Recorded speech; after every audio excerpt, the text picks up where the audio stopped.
Zambalola salanga bola Mokonzi pusana lisusu Zambalola pusana lisusu Chilumba isembola loboko Zambalola sembola loboko Sembola loboko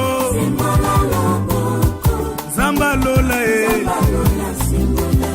Yangabita sembola loboko. Shalom, shalom, peuple de Dieu, que le Seigneur vous bénisse. Nous sommes à www.tolonase TV site nabino titabana nzambe si tu es pesa abino esengwe mais la abino ba fait formation toujours dans cadre ya makambo nzambe toujours bon nzambe bien aimé lola et futa mabe nzambe za wapi tozana ba mama na biso ba yaki pena lipambo lipo na biso pour cette semaine ya retraite na biso ya Tolonase yango nde to vandi kati na sika na plateau na biso ya Tolonase na kati église même to beta masolo ya Yesu Masia to beta pena masolo ya Yesu Masia parce que ba mama na biso ba yeba pesi biso esengo moko boye oyo na moni ke ba koleka boete isengeli ba pambola Tolonase TV maman prophète shalom. Shalom maman. Est-ce que maman Isabelle okiko se présenter na bana nzambe ya Tolonase ba yeba yo? Oui, eza maman Isabelle ngoyi na uti na Bruxelles. Nazo diriger église éternelle combattra pour nous nzamba pambola bino bana Tolonase na lingi bino mingi. Amen, amen. Maman Isabelle Azaki Mogote, tozana évangéliste, maman Abiso, maman Bomengo kutu, na yebite soka koko se présenter, mais to mekanano. Shalom, shalom, bala nzambe. Maman Bomengo, maman Bonheur. Nazo kamba église na Arlon. Église Christ est la réponse na Arlon na Belgique. Ok, toyaki kosalela nzambe kati lisiko yo. Toza kaka ba messagère, toyaki kopesa liloba na nzambe. O nzamba pesa ki biso toloba yango nde toyaki nango. Bana na nzambe bakangolami. Bo ba miyeba kate ba miyebi. Bo ba bondela banda kala ba yebesika likambo na bango kangama te ba comprendre tokumisi nzambe. Po yemo kwa zalaki vraiment au contrôle ya nyonso. Amen. Amen, amen, amen. Maman Isabelle Ngoyi, na tuna façon nzamba osalela bino. Moi-même j'étais étonné na vandiwana le sombo na komi ke nzambe asalela nga lokwa bino secret na bino ya nini po makambo to wana mona depuis vendredi to koti nango samedi to ye nango dimanche mama okoloba ya biso oyebisa biso nini po biso bato to ya non to mata bescalier to comprendre na ngai mutu na vanda na plateau na ba mama ba olanda biso la monde entier Kolwa ku mama secret vraiment ezatie ezaka koza na relation na nzambe kotambola via sanctification pe obéissance na makambo ya nzambe yango ndezo sala ke moto akota na bonzambe pe nzamba utiliser ye. En tout cas, secret ya mondimi eza attachement oyo moto aza nango na nzambe. Moto bonga na relation personnelle na nzambe.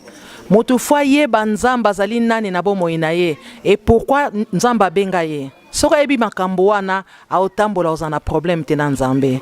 Kozala moninga nzambe za kosala nyonso oyo nzamba lobi na yo sala. Et kozala pe na présence en nzambe po nzamba tika la permanence na yo ezaka likambo sanctification. Yango nde kozala oyo bato bazana posa nzamba utiliser bango bazala nango nzamba pambolo mama. Amen, amen, amen, que le Seigneur te bénisse. Maman Bonheur, okoloba nini pour la temps. Parce que notre thème c'était il y a un temps pour tout. Est-ce que nous connaissons que ba maman et monde entier pour ba koka ko racheter temps. Et nous connaissons ko loba ko pointer pe na place na pour ba maman ya mokili mobimba o ba olanda yo bala mokisika bazali. Et na kudi ko loba kaka que il y a un temps pour tout, yango nde sala ki thème na biso. Donc temps balekisa kango pamba te biso nyonso tozalaki na mokili tosalela mokili na tango akala mais tango temps ekokaki po tosalela nzambe yango na tokoti na kati ya makambongo tomonaki ke mwa totikala lisusu na bosoto wana na mokili wana eza te malamu tokota siko na temps ya nzambe tozala na biso ba instrument ya nzambe au lieu tozalaka ba instrument ya Satan ndenge Satan zali kosalela biso tozala biso lokola ba femme samaritaine tango ba comprendre temps yango femme samaritaine akendeki kobenga baninga koloba ete boya tokutani na Christ lolenge moko pena Marie de Magdala oyo babamba balingaki babamba ye mabanga selon la loi mais Yesu abikisaki ye pe mwasi wana conscience na ye salaki azongaki lisusu te tango Yesu alobi ne kozongela lisusu te mwasi o conscience esalaki olia alobaki te na kozongela lisusu te mais azwaki décision alanda Yesu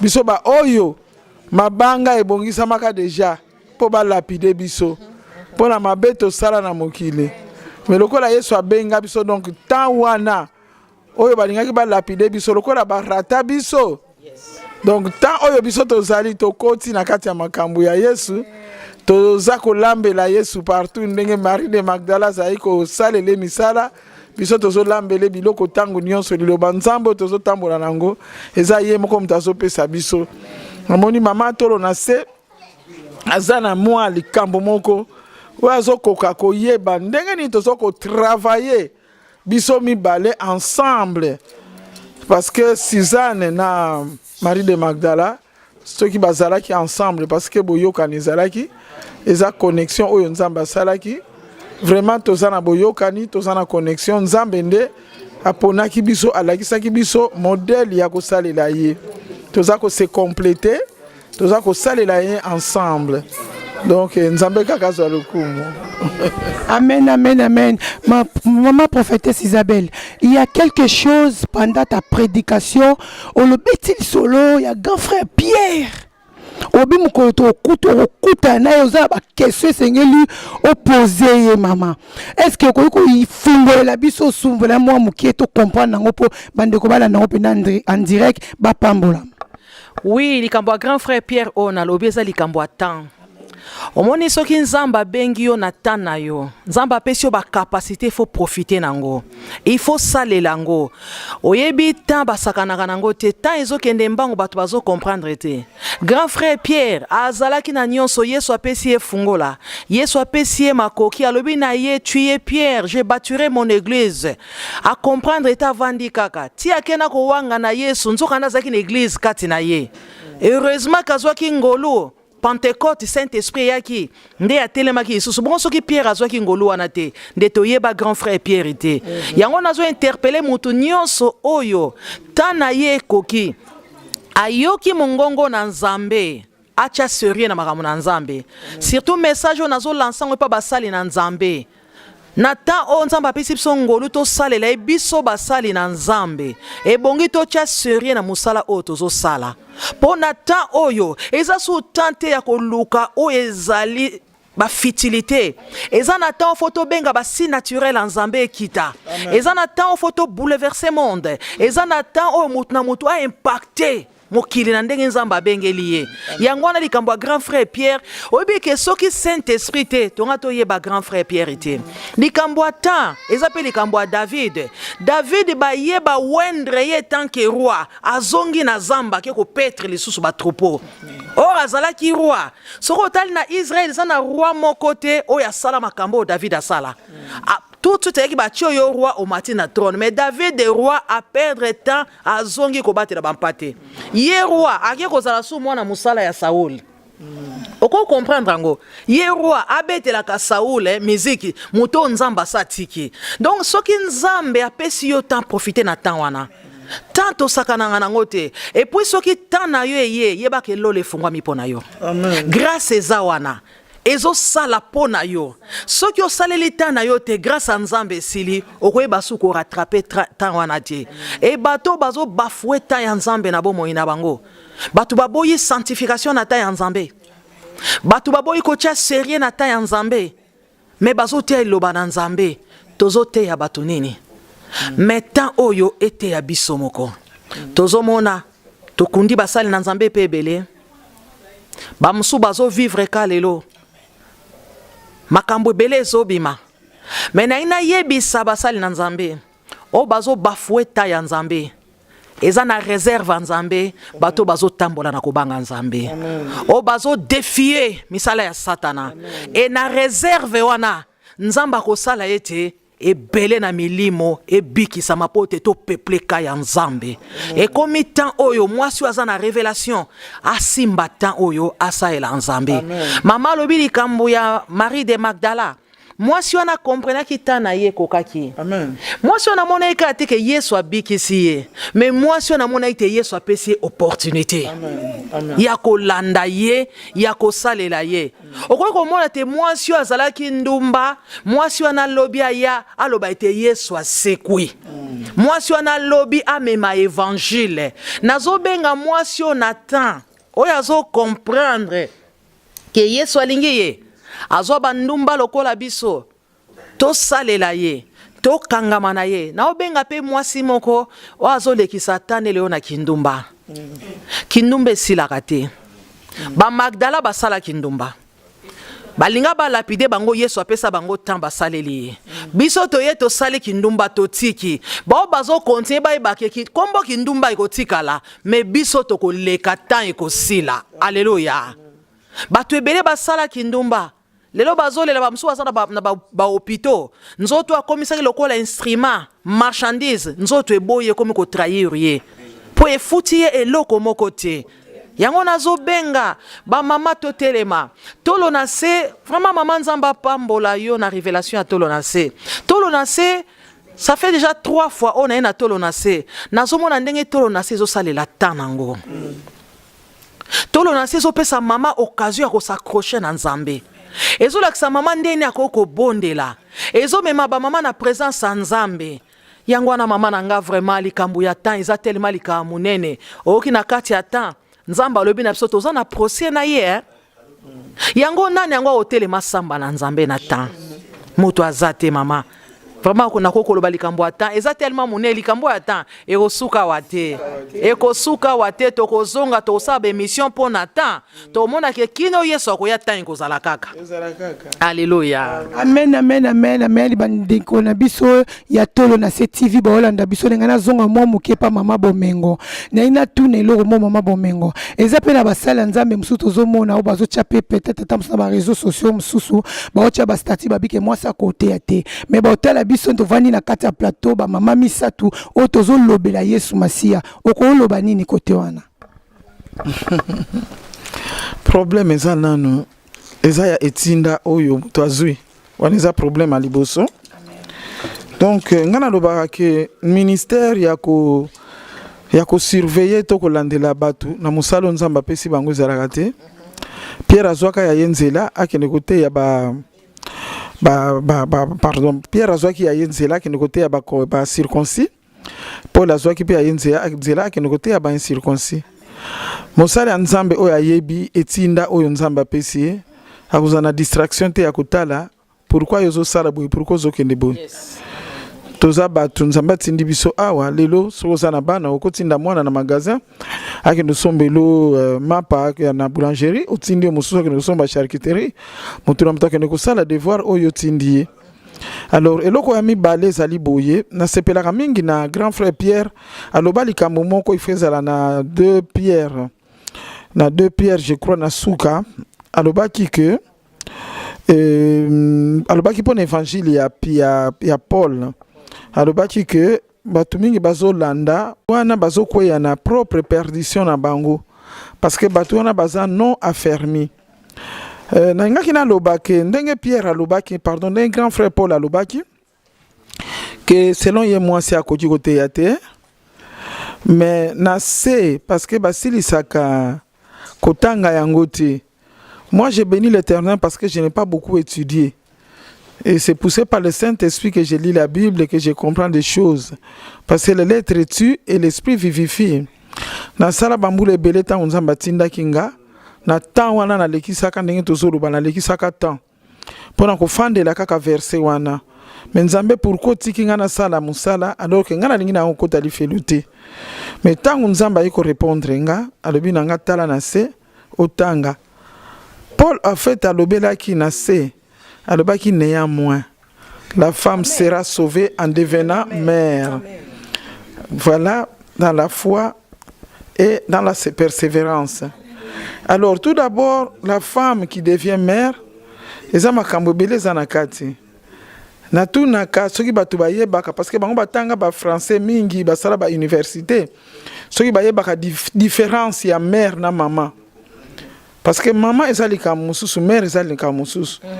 Donc ndenge nini yo maman tolo na se yo zali maman, mais Nzambe azoloba Paul azoloba que pour néanmoins la femme sera sauvée. Donc yo kozala sauvé. Vous avez déjà sauvé dans le passé. Et puis na batan ya ba verbe pesa moi passi pour comprendre ango la femme néanmoins sera sauvée en devenant mère. Donc yo za maman mais tu es devenu encore mère. Mais biso tozwaka na mère na maman tozozwa ngo ndenge moko. Alors soko yebi différence ya mère na maman okoyeba ko discerner oyo Paul alobaka. Paul alobaka soko yebi pe persévérance na foi okoyeba loko na alobaka et soto zongi na Genèse. Je crois que Nzambe tango salaki mwasi akelaki femme te. Nzambe alobaki il n'est pas bon que l'homme soit seul. Faisons une aide semblable. Nzambe akelaki une aide semblable pona mobali. Mais akelaki mwasi te. C'était l'homme qui avait donné à la femme, à l'être là, à l'aide, le nom de la femme. Qui signifiait douce. Nakolula lula ki moi c'est lui parce que il vient de moi. Aoutina mon panzi na ngai. Mais Nzamba salela qui est aide. Sala qui femme te au départ. C'est Adam parce que azali pesa ba kombo nde muto alobaki asali femme. Alors ce qui Paul azolobaki que la femme ne prêche pas. Alors il parlait de la femme oyo Adam aranda qui faible. Selon makanisi yake Nzambe par selon makanisi ke ye mwasi autaki na mopanzi na ye. Alors ce qui te poussani parce que naza l'identité ce qui te poussani ka na livre Genèse wana tokomona eke tangu Ève ayeko zwa mwana ayeko bota kaka le même Adam a changé lisusu kombo alobi on l'appellera Ève parce que azali mère ya multitude. Donc, ce verset-là, c'est le même verset où Paul a zolobela, où a zolobaki en devenant mère. Donc, la femme en devenant mère. Cette même femme-là, dans le passé, dans le livre de Genèse, cette femme que Adam avait dit que la femme vient de son côté, alléluia, c'est de cette femme-là que Paul parlait aussi. Mais cette femme-là, en devenant mère maintenant, comme la femme, comme Ève était devenue Ève encore. Donc on doit devenir Ève, la mère des multitudes, pour enseigner. Donc moi si wana azali moi ce sont comme une mère ozana motema munene. Ezali susuke affective na bana na yo, mais ozala motema munene ya koyamba bana ya kolinga mwana nyonso, pe ozala na kondima. Alléluia. Ozala na kondima o persévérer. Alléluia. Na kati na bonzambe. Donc so Alléluia, alléluia.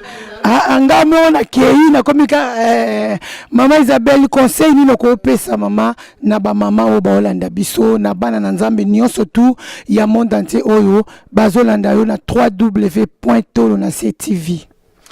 Kola pambola yo mama, conseil na opesa bana na Nzambe nyonso. Les temps sont forts. Conseil na opesa bana na Nzambe nyonso. Koyoka moto nyonso azoloba no likambo na Nzambe te. Me yoka o molimo na Nzambe ezoloba na yo. Na ina loba na mwasi moko. Nous vivons les temps forts. Et dans ces temps forts, Dieu veut basio yo baza forte basalela ye. Nzambe azana besoin ya koluka basi te po basalela ye. Po Nzambe azana basi oya bengi église. Tant bazo benga mwasi ate ya te. Siko nga na zongi na Bible, Yesu alobi ke yende époux. Akozonga koya kobala ba épouse. Sikoyo Yesu abengi biso nyonso na bango ba mibali. Na biso basi abengi biso ba épouse. Siko tango mobala binanga mwasi kote ya te poza mwasi. Siko Yesu alobi akoya kozwa lingomba o eza mwasi. Siko mibali wana mukolo Yesu akoya ba omatate po baza mibali. Alléluia. Amen. Po baza mibali. Donc mibali wa bazo vivre na Yesu na fornication. Amen. Alléluia. Non, na homosexualité peut-être. Na homosexualité. Oui, Te bazo vivre na kimakango te. Kimakango. Po ba yebani te pa na Yesu. Nous sommes église. Likambo etali sexe nalandi nani gardien awa makambo albi na biso likambo etali sexe. Eza ba débat moko o eza penza primaire, hein? Eza penza inutile. Parce que Bible se dit dans les derniers jours, dit Joël, je répandrai mon esprit à toutes mes servantes. Et bon, mes servantes tango, maman, mes servantes tango, hein? C'est tout être humain. Tout être humain. Si quoi bakisi mes servantes. Si quoi mes servantes tango sangana yote. C'est l'ombango. Alléluia. Mes servantes eza basi. Biso to tanga na biso classe mingi te meto yebi que quand on parle de servantes, on parle de femmes. Et mes serviteurs, on parle des hommes. Alléluia. Nzamba pesi molimo na nzambe tango yaki mama epesi biso makoki ya otea iloba na nzambe. Tokolanda te o batu bazoloba. Mais biso to otea iloba na nzambe parce que Dieu nous a mandaté totea iloba na nzambe. Yango nazo benga ba femme forte dans ces temps forts ba téléma. Alléluia. Nzamba za na réserve ya ba femme azo bongisa. Il y a une grande armée de femmes o ezo bongisa ma. Siko soki mwasi ba pesi évangile no lali pongi. O longa na kati armée wana. O démissionner. Siko soko ko démissionner comme déserteur. Ba koya ko kanga yo. Eza évangile lingite mwasi ya telema. Même évangile wane lingite église telema. Parce que église c'est la femme. Amen. Église c'est la femme. Évangile on ko étouffer église c'est la musana nzambe te. Siko po balo bakaki bo kanga be église nde ba ozo kosa basi bate ya. Excusez-moi prophétesse. Donc ce qui totali bien c'est que bazo bundisa femme te bazo bundisa mwasi te bazo bundisa l'église. Église voilà, bazo bundisa mwasi te bazo bundisa église parce que église eza mwasi. Amen. Message wana faut basala très attention to ba obengango. Bazo ba mwasi. Nangana mobali toza ba épouse tozo zela. Jour ya Christ, to sala mariage na Christ. Si ko ya lobi ke moi c'est-à-dire église et télématé. Alléluia. Et ça ba débat musu toti kango. Moi je pense qu'il est temps que les hommes de Dieu prêchent la sanctification. Amen. Il est temps que les hommes de Dieu prêchent la repentance au lieu de juger. Parce que nga nazana bateau na tei repentance. Na bateau na tei sanctification. Lelo batika masumo bazo sale la nzambe. Mukolo wana nzamba kobenga akoboya bateau na bakota na trône pour moi si mutatea ki bango. C'est ça le problème. Mukolo Marie de Magdala bimaki ayebisa batu ke Yesu asekwi. Mungongo wana yokana kite batu ne kotala nkundate pour moi si mutalobaki. Ce sont des futilités. Alléluia. Ce sont des futilités ma moi pamba tote ya repentance, tote ya sanctification, tote ya batu to peuple ka ya nzambe to tika ba débat inutile. Vraiment on a ko bana moi si ke mama place aux ali telema. Soki sangwa tolo na se yaka po makambo na moni atolo na se nazo pambola nzambe mobali asali yango te mama na toki te mibali basali réunion ba papa ba osala ba veiller Mwasi wana pe. Nalingaki na loba pe pona ko continuer ka moi muke ko lobela na tina mwasi ate. L'ancien exemple vraiment ya la femme samaritaine. C'est le temps de distraction. Batona basana distraction. Parce que Yesu azalaki na nzala na Jean 4. Mais mibali bayebaki nzala ya Yesu te. Pierre, Jean, Jacques bakeneki na ville koluka kwanga na makayabu. Bakeneki na McDonald's quick pona kolukela Yesu biloko kolia. Alors que Yesu nzala na ye ezalaki que tout soit sauvé et que la Samarie soit sauvée. Nde nzala o Yesu azalaki nango. Mais tangu la femme samaritaine na ye asololi na Yesu. Di solo na bango na Yesu, même ba grand frère na biso na ba Pierre, ba Jean, ba Jacques, tangu bayaki basako tala na musika balobi bazui ba soupçon hein. Parce que mutu azo pekisa biso makambo boasi et tout ça. Bazo solo la masolo ni na mwasi wana. Yango nde masolo yango ya mikolo oyo.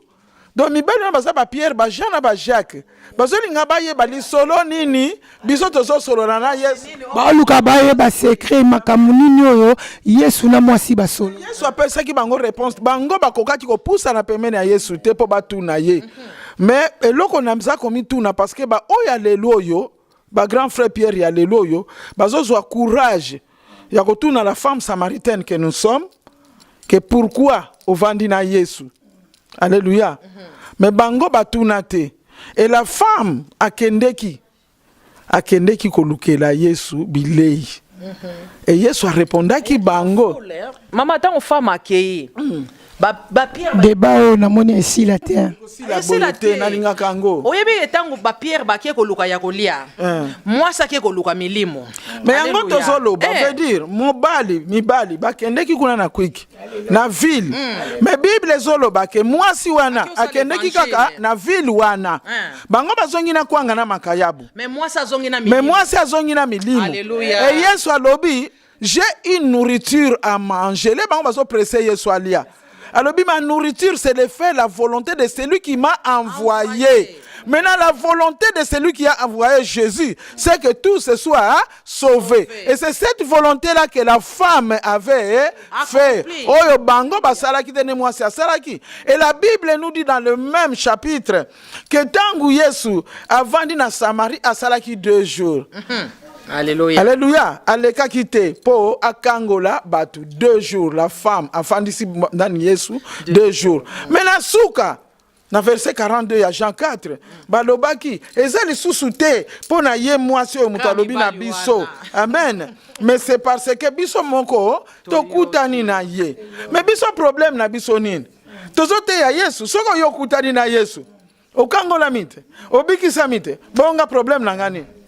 Likambo eza likambo mama bonheur tiens likambo eza likambo mama Isabelle te likambo évangile baloba nde basi bazoteya évangile ponga ta na yawa natangi koma mama Isabelle te natangi kombo Yesu nde moto milimo pe biki. Alléluia milimo ebiki mama na pamboli nzambe oyebi ke topesi Yesu biloko kolia kitoko Yesu penza sepeli pota nazomona batu baoki loba na nzambe bazo sepela bazo so ba décision ko bongo batu basali bakir damba fungoli mitema bazui délivrance. Alléluia.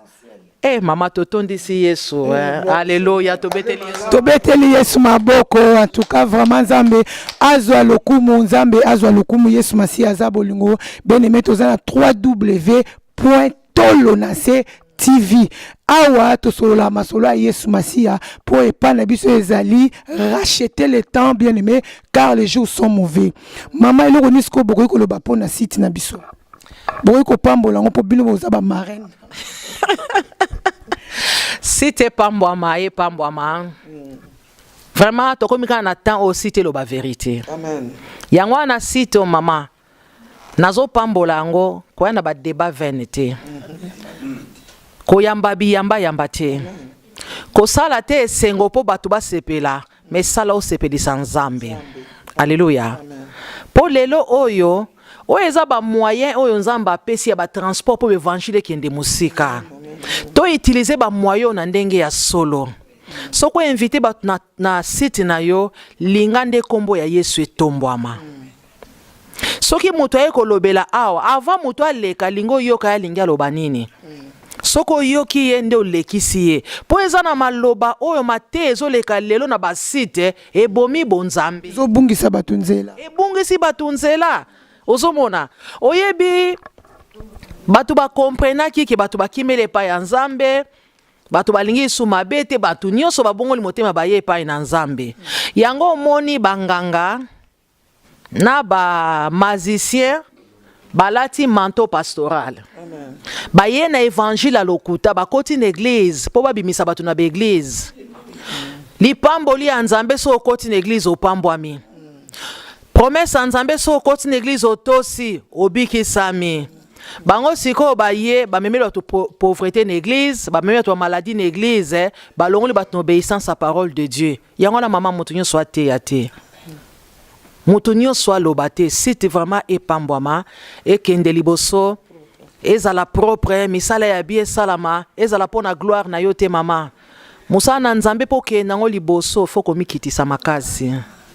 buka bomoto nzambe atombama tango yo bukani nzamba otomba ma place tango lingi batu ba mona yo okwetufe nzambe yango site oyo ekufa molimo na nzambe etomba ma. Alléluia.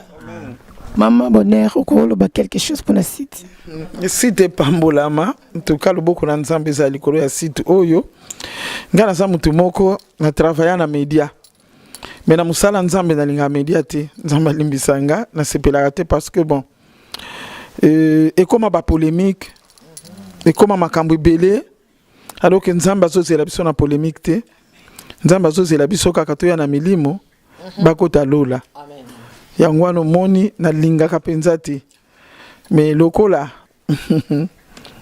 za mwana na biso amen moya ko boya ezalité zomona donc surtout vraiment nzambe ya pambola o continuer musala na ye ozala olanda distraction te sala o nzamba zotinda yo loboko na nzambe kozala nango.